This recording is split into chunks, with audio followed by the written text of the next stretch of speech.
Alamin na yanki angon Maryamma ga mutum Maryamma. Maman twins a gida na Maratu Salihaki.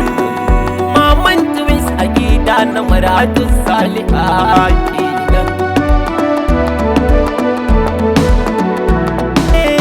Kofar zuciya na buɗe kin shiga cikinta kuma kin zauna. Akan na saka mini alfahari domin kira kishina. Ƙwarai babu shakka na idatan wata na bai sirrina. Na jalatun da sai na ke zance samun ki ne burina. Idan har na same ki ko a yanzu ɗauki raina shi kenan. Walla shi kenan na so da ke mu kasance domin baki san damuwata. Da rashin ki gwanda a